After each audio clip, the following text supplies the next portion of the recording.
শিক্ষার্থীরা কেমন আছো সবাই? আশা করি সবাই ভালো আছো। তোমরা কি ক্লাসগুলো করছো নিয়মিত? যদি ক্লাসগুলো নিয়মিত করে থাকো তোমাদের খুব একটা সমস্যা হচ্ছে না আশা করি। আর আমি তোমাদের মুদ্রাস্ফীতি দ্বিতীয় পত্রের চ্যাপ্টারটা পড়েছিলাম, মুদ্রাস্ফীতি চ্যাপ্টারটা পড়াচ্ছিলাম।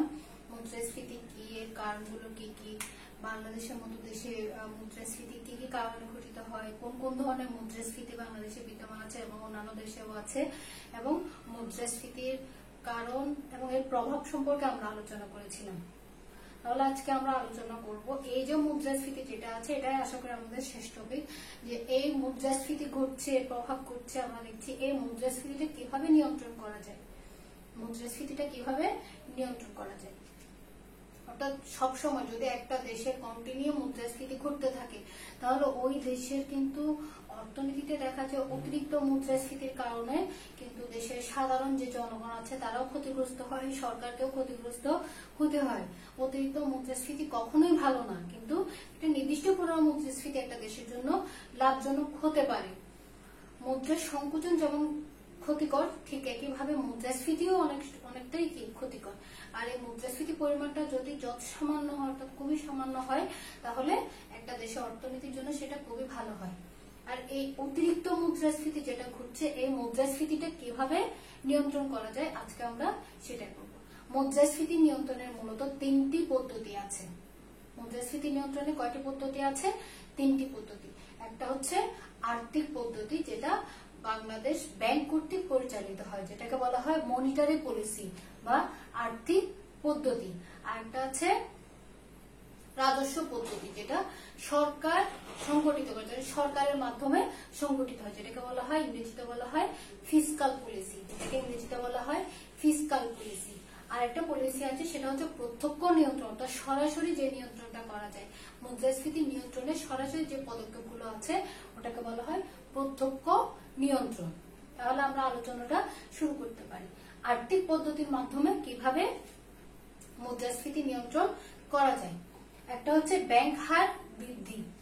আমরা জানি প্রত্যেকটা ব্যাংকে একটা নির্দিষ্ট পরিমাণ কি থাকে, ব্যাংক হার থাকে, অর্থাৎ রেট অফ ইন্টারেস্ট থাকে। এই রেট অফ ইন্টারেস্টের পরিমাণটা যদি বাড়িয়ে দেওয়া হয় তখন দেখা যায় বিনিয়োগের পরিমাণটা কি হয়ে যায়, বেড়ে যায়। ধরলাম কোন একটা ব্যাংক আগে রেট অফ ইন্টারেস্ট ছিল, তাহলে কেন্দ্রীয় ব্যাংক যদি ব্যাংক হার বৃদ্ধি করে তাহলে অন্যান্য যে বাণিজ্যিক ব্যাংকগুলো আছে তারাও তাদের কি করতে পারে, ব্যাংক হারটা বৃদ্ধি করে দিতে পারে। তাহলে তারা যদি তাদের ব্যাংক হারটা বৃদ্ধি পায়, বিনিয়োগ এবং ভোগের জন্য যে ঋণ প্রদানের ক্ষমতা যেটা আছে ওটা কি হয়ে যায়, কমে যায়, হ্রাস পায়। তাহলে এক্ষেত্রে যদি বিনিয়োগটা কমে যায়, বিনিয়োগের জন্য যে ঋণটা দেওয়া হচ্ছে, ভোগের জন্য যে ঋণটা দেওয়া হচ্ছে, ওই ঋণের পরিমাণ যদি অর্থনীতিতে কমে যায় তাহলে দেখা যাবে মুদ্রাস্ফীতি অটোমেটিক্যালি কি হয়ে যাচ্ছে, নিয়ন্ত্রণ হয়ে যাচ্ছে বা নিয়ন্ত্রণ করা যাচ্ছে। এরপর হচ্ছে নগদ জমার অনুপাত বৃদ্ধি। নগদ জমার অনুপাত বৃদ্ধি তাহলে থেকে হচ্ছে কেন্দ্রীয় ব্যাংকের নির্দেশে বাণিজ্যিক ব্যাংকগুলো যদি বাণিজ্যিক ব্যাংকগুলোকে নির্দিষ্ট পরিমাণ নগদ জমার পরিমাণ যদি বলে দেয় যে একটা নির্দিষ্ট পরিমাণ নগদ অর্থ জমা রেখে দিতে হবে, এর বাইরে কি করতে হবে, এর বাইরে বাকি অংশ যেটা আছে সেটাই কি করতে পারবে, জনগণকে ঋণ হিসেবে দিতে পারবে। তাহলে এই নগদ জমার পরিমাণটা যদি বাড়িয়ে দেয় তাহলে কি হয়ে যাবে, ঋণ প্রদানের ক্ষমতা, অর্থাৎ বাণিজ্যিক ব্যাংক যেগুলো আছে তাদের ঋণ দানের ক্ষমতাটা কমে যাবে। তাহলে অর্থনীতিতে ঋণ দানের ক্ষমতা যদি কমে যায় তাহলে জনগণ ঋণের পরিমাণটা কম নিতে পারবে, তাহলে অর্থনীতিতে মুদ্রাস্ফীতিটা কমে যাবে। কারণ ঋণ যদি না পায়, সে খরচ করতে পারছে না, খরচ করতে না পারলে অর্থনীতিতে লেনদেনের যে অংশটা আছে, হাতে টাকা রাখার যে প্রবণতা থাকে, ওই প্রবণতাটা কমে যায়। এরপর আছে ঋণপত্র বিক্রয়। সরকার কি করতে পারে, চাইলেই ঋণপত্র বিক্রয় করতে পারে। ঋণপত্র অনেক ধরনের হতে পারে, অনেক পরিমাণের হতে পারে। এই ঋণপত্র বিক্রয়ের মাধ্যমে সরকার জনগণের কাছে ঋণপত্র বিক্রয় করবে। জনগণ ওই ঋণপত্রের বিনিময়ে তাদের হাতে যে নগদ অর্থ থাকে ওই নগদ অর্থটা সরকারকে দিয়ে দেয়, অর্থাৎ ব্যাংকগুলোকে দিয়ে দেয়। তাহলে তারা ব্যাংকগুলো ওই নগদ অর্থের বিনিময়ে জনগণের কাছে ঋণপত্র বিক্রি করে। তাহলে জনগণের হাতে যখন ঋণপত্র চলে আসে তাহলে তাদের কাছে যে নগদ অর্থ যেটা থাকার কথা ছিল সেটা থাকছে না, তারা খরচের যে টাকাটা ছিল তারা সেটা করতে পারছে না, যার কারণে নগদ অর্থের পরিমাণ কমে যায়। নগদ অর্থের পরিমাণ কমে গেলে অর্থনীতিতে কি হয়ে যায়, মুদ্রাস্ফীতি পরিমাণটা কমে যায়। এরপর আছে নির্বাচনমূলক ঋণ নিয়ন্ত্রণ। অর্থাৎ আমরা জানি ব্যাংক যে কোনো সময় যে কোনো ধরনের ঋণ দিতে পারে। এখন ঋণ প্রদানের ক্ষেত্রে যখনই অর্থনীতিতে মুদ্রাস্ফীতি দেখা দেয় তখন ব্যাংকগুলো কি করতে পারে, নির্দিষ্ট খাত ছাড়া অন্যান্য খাতে ঋণ দেওয়া বন্ধ করে দিতে পারে। অর্থাৎ শুধুমাত্র নির্বাচিত কিছু প্রকল্পের জন্য ঋণ দিতে পারে। তাহলে এই ক্ষেত্রে সবাই চাইলে আর ঋণ নিতে পারবে না, আর ঋণ নিতে না পারলে অর্থনীতি কি হয়ে যাবে, ঋণ নিয়ন্ত্রিত হয়ে যাবে। আর ঋণ নিয়ন্ত্রণ হলে মুদ্রাস্ফীতি কি করা যাবে, নিয়ন্ত্রণ করা যাবে। এরপর আমরা আছি রাজস্ব পদ্ধতি বা ফিসকাল পদ্ধতিতে, ফিসকাল পলিসিতে, যেটা করবে সরকার। রাজস্ব পদ্ধতির মাধ্যমে কিভাবে ঋণ নিয়ন্ত্রণ করা যায় এবং এর মাধ্যমে কিভাবে মুদ্রাস্ফীতি নিয়ন্ত্রণ করা যায়। প্রথমত আছে সরকারি ব্যয় হ্রাস। আমরা দেখেছি মুদ্রাস্ফীতির প্রধান কারণ হচ্ছে সরকারি ব্যয় বৃদ্ধি। অর্থাৎ সরকার যখনই তার ব্যয় বৃদ্ধি করে তখনই কিন্তু অর্থনীতি মুদ্রাস্ফীতি দেখা দেয়। কারণ সরকারি ব্যয় বৃদ্ধি পেলে কিন্তু জনগণের আয় বেড়ে যায়, সরকারের ঋণ বেড়ে যায়। সরকারের ঋণ বেড়ে গেলে অর্থনীতিতে টাকার পরিমাণ বেড়ে যায়, টাকার পরিমাণ বেড়ে গেলে জনগণের আয় বেড়ে যায়, আয় বেড়ে গেলে চাহিদা বেড়ে যায়, অর্থনীতি মুদ্রাস্ফীতি দেখা দেয়। আর এই যদি সরকারের যদি ঋণটা অর্থাৎ সরকারের ব্যয়টা নিয়ন্ত্রণ করতে পারে, তাহলে সরকার যদি তার ব্যয় নিয়ন্ত্রণ করে তাহলে সরকারকে ঋণ কম নিতে হবে, জনগণের আয় কমে যাবে, জনগণের আয় কমে গেলে চাহিদা কমে যাবে, চাহিদা কমে গেলে অর্থনীতি মুদ্রাস্ফীতি কমে যাবে। এরপর আছে করের পরিমাণ বৃদ্ধি। আমরা জানি নির্দিষ্ট সম্পদের উপর নির্দিষ্ট আয়ের উপর প্রত্যেক নাগরিককে সরকারকে একটা নির্দিষ্ট পরিমাণ কর দিতে হয়।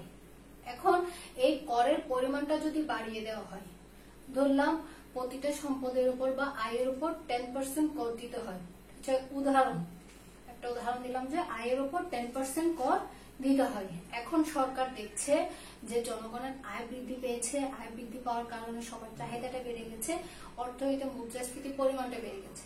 এখন সরকার এটা কিভাবে নিয়ন্ত্রণ করবে? সরকার এটা নিয়ন্ত্রণ করার জন্য করের পরিমাণ 10% থেকে সেটা 12% করে দিল। তাহলে জনগণের খরচটা বেড়ে যাবে।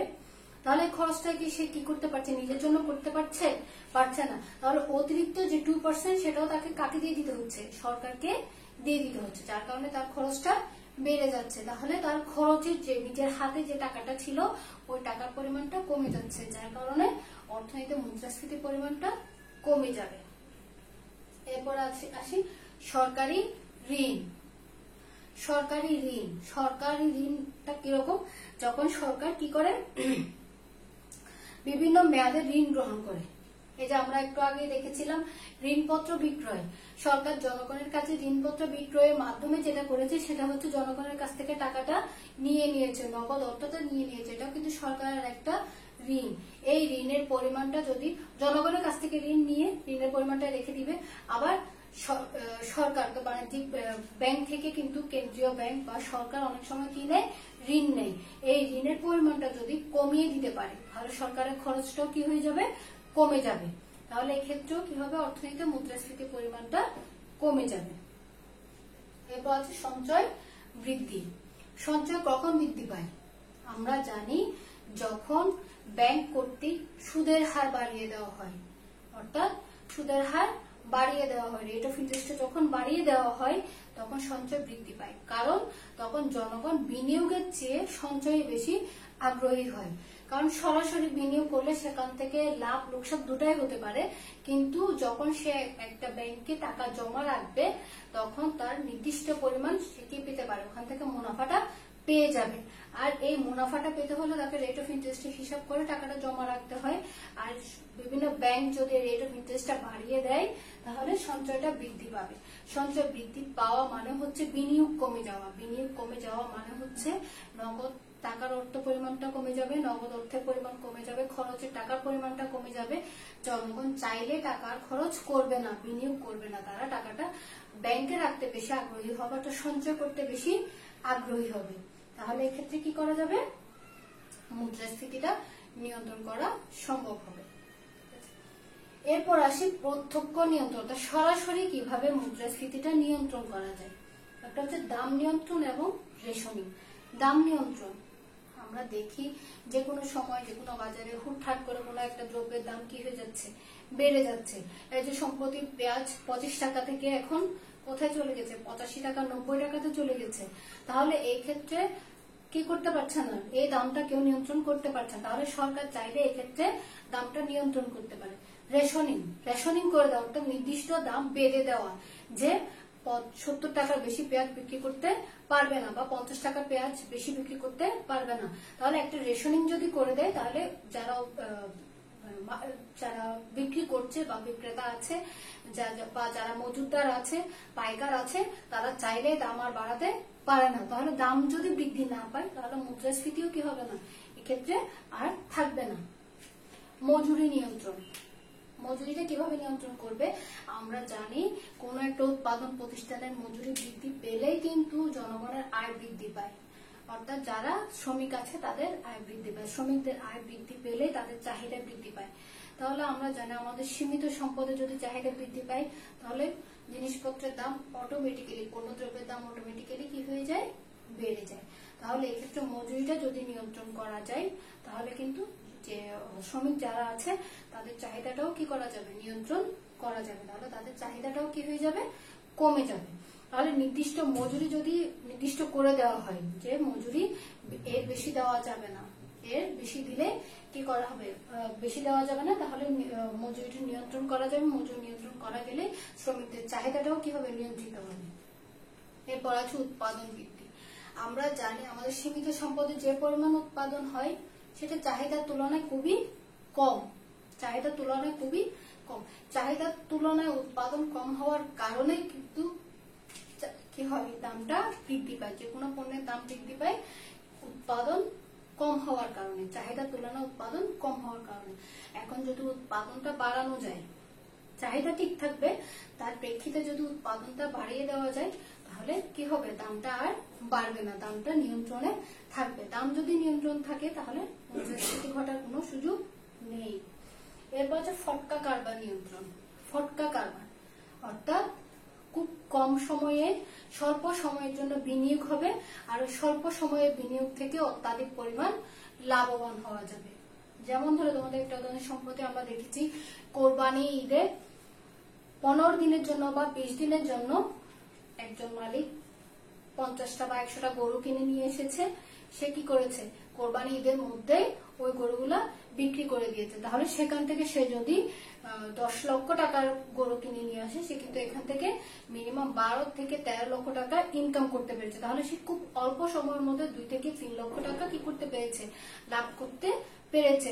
অর্থাৎ খুবই স্বল্প সময়ে বিনিয়োগ করে অতিরিক্ত লাভ, সেটাকে বলা হয় ফটকা কারবার। এই ফটকা কারবারের কারণে কিন্তু অর্থনীতিতে টাকার পরিমাণ, নগদ টাকার পরিমাণটা বেড়ে যায়। আর এই নগদ টাকার পরিমাণ যদি বেড়ে যায়, তাহলে মুদ্রাস্ফীতি দেখা যায়। এখন সরকার যদি এই ফটকা কারবারটা নিয়ন্ত্রণ করতে পারে, নির্দিষ্ট কিছু মানুষজনের জন্য এটা কি করবে, নির্দিষ্ট পরিমাণ মানুষের জন্য সরকার কারবারটা ওরাই করতে পারবে, এর বাইরে কেউ করতে পারবে না, এই ধরনের একটা নিয়ন্ত্রণ যদি করতে পারে, তাহলে দেখা যাবে যে ফটকা কারবার থেকে যে অতিরিক্ত আয় হয়, ওই আয়ের পরিমাণটা কমে যাবে, নগদ অর্থের পরিমাণ কমে যাবে, বিনিয়োগ কমে যাবে। আর এই বিনিয়োগ কমে গেলে কিন্তু অর্থনীতি মুদ্রাস্ফীতিটা কি হয়ে যাবে, কমে যাবে। তাহলে আমরা কি দেখতে পেলাম, যে মুদ্রাস্ফীতি নিয়ন্ত্রণ করার জন্য 3টা পদ্ধতি আছে, আর্থিক পদ্ধতি এবং রাজস্ব পদ্ধতি আর প্রত্যক্ষ নিয়ন্ত্রণ। এই 3টা পদ্ধতি ব্যবহারের মাধ্যমে খুব সহজে মুদ্রাস্ফীতি নিয়ন্ত্রণ করা যায়। আর মুদ্রাস্ফীতি যদি নিয়ন্ত্রণ করা যায়, একটা অর্থনীতি স্থিতিশীল অবস্থায় থাকবে।